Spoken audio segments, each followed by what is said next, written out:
നമസ്കാരം.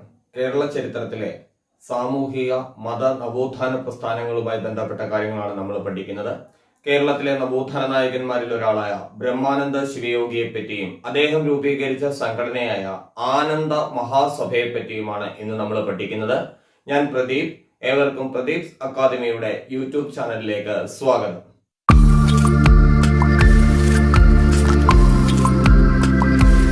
അന്ധവിശ്വാസങ്ങൾക്കും അനാചാരങ്ങൾക്കും എതിരെ പൊരുതിയ കേരളത്തിലെ ഒരു സാമൂഹിക പരിഷ്കർത്താവായിരുന്നു ബ്രഹ്മാനന്ദ ശിവയോഗി. നിരീശ്വരവാദികളുടെ ഗുരു എന്നറിയപ്പെട്ട സാമൂഹിക പരിഷ്കർത്താവ് ആര് എന്ന് ചോദിച്ചാൽ അത് ബ്രഹ്മാനന്ദ ശിവയോഗിയാണ്. നിരീശ്വരവാദികളുടെ ഗുരു. ഇദ്ദേഹത്തിന്റെ ജീവിത കാലഘട്ടം എന്ന് പറയുന്നത് 1852 മുതൽ 1929 വരെയായിരുന്നു ബ്രഹ്മാനന്ദ ശിവയോഗിയുടെ ജീവിത കാലഘട്ടം എന്ന് പറയുന്നത്. ഇദ്ദേഹം ജനിക്കുന്നത് പാലക്കാട് ജില്ലയിലാണ്. പാലക്കാട് ജില്ലയിലെ ചിറ്റൂർ താലൂക്കില് കൊല്ലംകോടാണ് ബ്രഹ്മാനന്ദ ശിവയോഗിയുടെ ജന്മസ്ഥലം. പാലക്കാട് ജില്ലയിലെ ചിറ്റൂർ താലൂക്കില് കൊല്ലംകോട് കാരാട്ട് തറവാടാണ് ബ്രഹ്മാനന്ദ ശിവയോഗിയുടെ ജന്മസ്ഥലം എന്ന് പറയുന്നത്. കാരാട്ട് ഗോവിന്ദമേനോൻ എന്നായിരുന്നു യഥാർത്ഥ പേര്. അപ്പോൾ ബ്രഹ്മാനന്ദ ശിവയോഗിയുടെ യഥാർത്ഥ പേര് എന്ത് എന്ന് ചോദിച്ചാൽ അത് കാരാട്ട് ഗോവിന്ദമേനോൻ എന്നായിരുന്നു. അപ്പോൾ നിരീശ്വരവാദികളുടെ ഗുരു എന്നറിയപ്പെട്ട സാമൂഹിക പരിഷ്കർത്താവാര്? അത് ബ്രഹ്മാനന്ദ ശിവയോഗി. പുരുഷ സിംഹം എന്നറിയപ്പെട്ട സാമൂഹിക പരിഷ്കർത്താവ് ആര് എന്ന് ചോദിച്ചാൽ അത് ബ്രഹ്മാനന്ദ ശിവയോഗിയാണ്. മാത്രവുമല്ല, ആലത്തൂർ സ്വാമികൾ, സിദ്ധമുനി എന്നൊക്കെ അറിയപ്പെട്ട സാമൂഹിക പരിഷ്കർത്താവ് ആര് എന്ന് ചോദിച്ചാൽ അത് ബ്രഹ്മാനന്ദ ശിവയോഗിയാണ്. ഈ ബ്രഹ്മാനന്ദ ശിവയോഗിയുടെ ഗുരുവായിരുന്നു കൂടല്ലൂർ ശാസ്ത്രികൾ. അപ്പോൾ ബ്രഹ്മാനന്ദ ശിവയോഗിയുടെ ഗുരു ആര് എന്ന് ചോദിച്ചാൽ അത് കൂടല്ലൂർ ശാസ്ത്രികളാണ്. എന്നാൽ ആദ്യകാലത്ത് ബ്രഹ്മാനന്ദ ശിവയോഗിയുടെ സംസ്കൃത ഗുരു ആര് എന്ന് ചോദിച്ചാൽ അത് പത്മനാഭ ശാസ്ത്രികളാണ്. അപ്പോൾ ബ്രഹ്മാനന്ദ ശിവയോഗിയുടെ ഗുരു ആര് എന്ന് ചോദിച്ചാൽ അത് കൂടല്ലൂർ ശാസ്ത്രികളും ആദ്യകാലത്ത് ബ്രഹ്മാനന്ദ ശിവയോഗിയുടെ സംസ്കൃത ഗുരു ആര് എന്ന് ചോദിച്ചാൽ അത് പത്മനാഭ ശാസ്ത്രികളുമാണ്. കൂടല്ലൂരിൽ നിന്ന് സംസ്കൃത പഠനം ഒക്കെ പൂർത്തിയാക്കിയതിനു ശേഷം അദ്ദേഹം തൗക്കുട്ടി അമ്മയെ വിവാഹം കഴിക്കുന്നു. അപ്പോൾ ബ്രഹ്മാനന്ദ ശിവയോഗിയുടെ പത്നിയാണ് തൗക്കുട്ടി അമ്മ. ഇവരാണ് പിന്നീട് യോഗിനി മാത എന്നറിയപ്പെട്ടത്. അപ്പോൾ യോഗിനി മാത എന്നറിയപ്പെട്ടത് ആര് എന്ന് ചോദിച്ചാൽ അത് തൗക്കുട്ടി അമ്മയാണ്. അവരാണ് ബ്രഹ്മാനന്ദ ശിവയോഗിയുടെ പത്നി. ഇവരുടെ പ്രധാന ശിഷ്യനായിരുന്നു നിർമ്മലാനന്ദ യോഗി. അപ്പൊ തൗക്കുട്ടി അമ്മയുടെ അല്ലെങ്കിൽ യോഗിനി മാതയുടെ പ്രധാന ശിഷ്യൻ ആര് എന്ന് ചോദിച്ചാൽ അത് നിർമ്മലാനന്ദ യോഗിയാണ്. തവക്കുട്ടിയമ്മയെ വിവാഹം ചെയ്തതിനു ശേഷം കുടുംബം പരിപാലിക്കുന്നതിന് വേണ്ടി ബ്രഹ്മാനന്ദ ശിവയോഗി ഗണപത് ഹൈസ്കൂൾ എന്നറിയപ്പെട്ടിരുന്ന കാലിക്കട്ട നേറ്റീവ് ഹൈസ്കൂളിൽ സംസ്കൃത അധ്യാപകനായി ജോലിയിൽ പ്രവേശിച്ചു. ഈ സമയത്ത് ബ്രഹ്മസമാജത്തിന്റെ ഒരു ശാഖ കോഴിക്കോട് പ്രവർത്തിച്ചിരുന്നു. സാമൂഹിക പരിഷ്കരണങ്ങൾക്ക് വേണ്ടിയുള്ള ഒരു സംഘടനയായിരുന്നു അത്. ബ്രഹ്മസമാജത്തിന്റെ ചർച്ചകളിൽ പങ്കെടുക്കുകയും ബ്രഹ്മസമാജത്തിന്റെ നിത്യ സന്ദർശകനുമായിരുന്ന ബ്രഹ്മാനന്ദ ശിവയോഗി ഡോക്ടർ അയ്യത്താൻ ഗോപാലന്റെ അഭ്യർത്ഥന പ്രകാരം ബ്രഹ്മസമാജത്തിന് വേണ്ടി രചിച്ച പുസ്തകമാണ് ബ്രഹ്മ സങ്കീർത്തനം. അപ്പോൾ ബ്രഹ്മാനന്ദ ശിവയോഗി ബ്രഹ്മസമാജത്തിനു വേണ്ടി രചിച്ച പുസ്തകം ഏത് എന്ന് ചോദിച്ചാൽ അത് ബ്രഹ്മ സങ്കീർത്തനം. ഇത് ആരുടെ അഭ്യർത്ഥന പ്രകാരമാണ് രചിച്ചത് എന്ന് ചോദിച്ചാൽ അത് ഡോക്ടർ അയ്യത്താൻ ഗോപാലന്റെ അഭ്യർത്ഥന പ്രകാരമാണ് ബ്രഹ്മാനന്ദ ശിവയോഗി ബ്രഹ്മ സങ്കീർത്തനം എന്ന പുസ്തകം രചിക്കുന്നത്. ഈ ഡോക്ടർ അയ്യത്താൻ ഗോപാലനാണ് ബ്രഹ്മാനന്ദ ശിവയോഗിക്ക് ബ്രഹ്മാനന്ദ സ്വാമികൾ എന്ന് നാമകരണം ചെയ്തത്.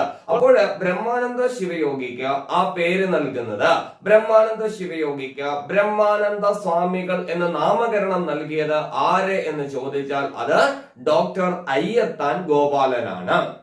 കോഴിക്കോട് ഗണപത് ഹൈസ്കൂളിൽ നിന്നും ജോലി രാജിവെച്ചതിന് ശേഷം ബ്രഹ്മാനന്ദ ശിവയോഗി ആലത്തൂരിലെ ബോർഡ് മിഡിൽ സ്കൂളില് സംസ്കൃത അധ്യാപകനായി ജോലിയിൽ പ്രവേശിച്ചു. അപ്പോഴേക്കും ബ്രഹ്മാനന്ദ സ്വാമികൾ എന്ന പേരിൽ അദ്ദേഹം വ്യാപകമായി അറിയപ്പെട്ടു തുടങ്ങി. ക്രമേണ അദ്ദേഹം രാജയോഗ പരിശീലനവും ആരംഭിച്ചു. മനുഷ്യന്റെ മോക്ഷപ്രാപ്തിക്കുള്ള ഏക മാർഗം രാജയോഗമാണ് എന്ന് അഭിപ്രായപ്പെട്ട സാമൂഹിക പരിഷ്കർത്താവായിരുന്നു ബ്രഹ്മാനന്ദ ശിവയോഗി.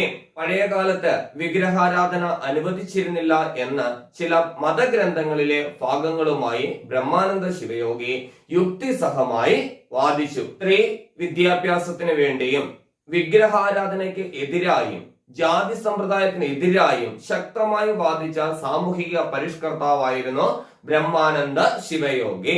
മലബാറിന്റെ വിവിധ ഭാഗങ്ങളിൽ നിന്ന് ശിഷ്യന്മാരെയും അനേകം അനുയായികളെയും ബ്രഹ്മാനന്ദ ശിവയോഗി നേടി. അവരിൽ ഒരാളായിരുന്നു വാഗ്ഭടാനന്ദൻ. രാജയോഗ ധ്യാനത്തിൽ ആകൃഷ്ടനായ വാഗ്ഭടാനന്ദൻ ബ്രഹ്മാനന്ദ ശിവയോഗിയുടെ ശിഷ്യനായി തീർന്നു.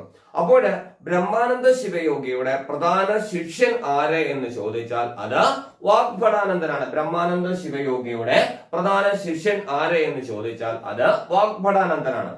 ആലത്തൂരില് സിദ്ധാശ്രമം സ്ഥാപിച്ച സാമൂഹിക പരിഷ്കർത്താവ് ആര് എന്ന് ചോദിച്ചാൽ അതും ബ്രഹ്മാനന്ദ ശിവയോഗിയാണ്. അതുപോലെ ആനന്ദ ദർശനത്തിന്റെ ഉപജ്ഞാതാവ് ആര് എന്ന് ചോദിച്ചാൽ അത് ബ്രഹ്മാനന്ദ ശിവയോഗിയാണ്. അപ്പോൾ ആലത്തൂരിൽ സിദ്ധാശ്രമം സ്ഥാപിച്ചു. അതുപോലെ ആനന്ദ ദർശനത്തിന്റെ ഉപജ്ഞാതാവ് ആര് എന്ന് ചോദിച്ചാൽ അത് ബ്രഹ്മാനന്ദ ശിവയോഗിയാണ്. ഇദ്ദേഹം രൂപീകരിച്ച മതമാണ് ആനന്ദ മതം. അപ്പോൾ ബ്രഹ്മാനന്ദ ശിവയോഗി രൂപീകരിച്ച മതം ഏത് എന്ന് ചോദിച്ചാൽ അത് ആനന്ദ മതമാണ്. ഒരു ആത്മീയ ജീവിത വീക്ഷണമാണ് ആനന്ദ മതം. ഇതിന്റെ ലക്ഷ്യം ആനന്ദ ലബ്ധിയാണ്. ആനന്ദമതത്തിലെ മുഖ്യധാര അഹിംസയാണ്. കൊല്ലാതെ ഉറുമ്പിനെ കൂടി എന്നതാണ് ആനന്ദമതം പ്രഖ്യാപിക്കുന്നത്. ദേവാലയങ്ങളിൽ ദൈവപ്രീതിക്കായി ജന്തുബലി നടത്തുന്നതിനെ ഇത് എതിർക്കുന്നു. ഭക്തിയോഗത്തെയോ കർമ്മയോഗത്തെയോ ആനന്ദമതം അംഗീകരിക്കുന്നില്ല. എന്നാൽ രാജയോഗത്തെ ആനന്ദമതം അംഗീകരിക്കുന്നു. മാത്രവുമല്ല, മുൻജന്മത്തെയോ പുനർജന്മത്തെയോ ആനന്ദമതം അംഗീകരിക്കുന്നില്ല. മനസ്സിന്റെ ശാന്തി സ്വർഗവും അശാന്തി നരകവുമാണ്. വേറെ സ്വർഗ നരകങ്ങളില്ല എന്നതാണ് ആനന്ദ ദർശനം പ്രഖ്യാപിക്കുന്നത്. ആനന്ദമതത്തിന്റെ പ്രചരണത്തിനായി ബ്രഹ്മാനന്ദ ശിവയോഗി 1918 രൂപീകരിച്ച സംഘടനയാണ് ആനന്ദ മഹാസഭ. അപ്പോൾ ആനന്ദ മഹാസഭ എന്ന സംഘടന രൂപീകരിച്ച സാമൂഹിക പരിഷ്കർത്താവ് ആര് എന്ന് ചോദിച്ചാൽ അത് ബ്രഹ്മാനന്ദ ശിവയോഗിയാണ്. 1918 ഏപ്രിൽ 21, 22 തീയതികളിലായി കേരളത്തിന്റെ എല്ലാ ഭാഗങ്ങളിൽ നിന്നും സിലോണിൽ നിന്നുമുള്ള സമാജ പ്രതിനിധികള് സിദ്ധാശ്രമത്തിൽ സമ്മേളനം ചേർന്ന് ആനന്ദ മഹാസഭയ്ക്ക് രൂപം നൽകി. യാഗം, വ്രതം, തീർത്ഥാടനം, ഭിക്ഷാടനം, വിഗ്രഹാരാധന എന്നീ കർമ്മങ്ങൾ അനുഷ്ഠിക്കുന്നത് അജ്ഞത കൊണ്ടാണ് എന്നും സ്വർഗപ്രാപ്തിയോ മുക്തിയോ നേടുന്നത് മരണാനന്തരമല്ല, ജീവിതകാലത്ത് തന്നെ അവ നേടിയെടുക്കാമെന്നുള്ള യുക്തിപരമായ സന്ദേശം ആനന്ദ മഹാസഭ വഴി ബ്രഹ്മാനന്ദ ശിവയോഗി ജനങ്ങളിൽ എത്തിച്ചു. ഈ ആനന്ദ മഹാസഭയുടെ ആദ്യ പ്രസിഡന്റ് ബ്രഹ്മാനന്ദ ശിവയോഗി. ബ്രഹ്മാനന്ദ ശിവയോഗിയാണ് ആനന്ദ മഹാസഭ രൂപീകരിച്ചത്. ആ ആനന്ദ മഹാസഭയുടെ ആദ്യ പ്രസിഡന്റ് ആയിരുന്നു ബ്രഹ്മാനന്ദ ശിവയോഗി.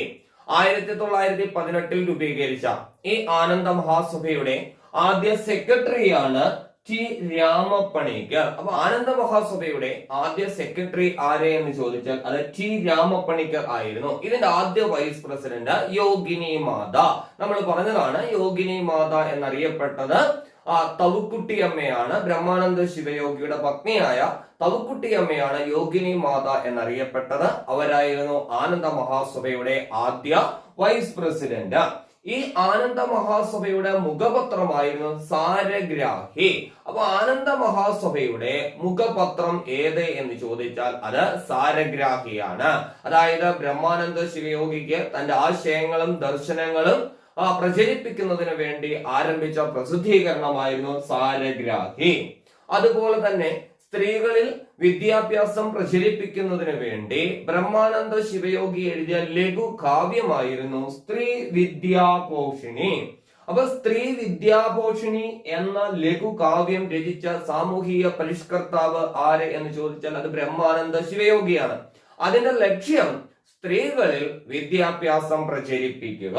അതുപോലെ കുട്ടികൾക്ക് വേണ്ടി ബ്രഹ്മാനന്ദ ശിവയോഗിയുടെ ജീവചരിത്രം രചിച്ച വ്യക്തിയാണ് കെ ഭീമൻ നായർ. കുട്ടികൾക്ക് വേണ്ടി ബ്രഹ്മാനന്ദ ശിവയോഗിയുടെ ജീവചരിത്രം രചിച്ചത് ആര് എന്ന് ചോദിച്ചാൽ കെ ഭീമൻ നായർ. അതാണ് അസത്യത്തിൽ നിന്ന് സത്യത്തിലേക്ക്. അസത്യത്തിൽ നിന്ന് സത്യത്തിലേക്ക്. അപ്പോഴ് അസത്യത്തിൽ നിന്ന് സത്യത്തിലേക്ക് എന്ന ജീവചരിത്രം, ബ്രഹ്മാനന്ദ ശിവയോഗിയുടെ ജീവചരിത്രം കുട്ടികൾക്ക് വേണ്ടി രചിച്ചത് ആര് എന്ന് ചോദിച്ചാൽ അത് കെ ഭീമൻ നായർ.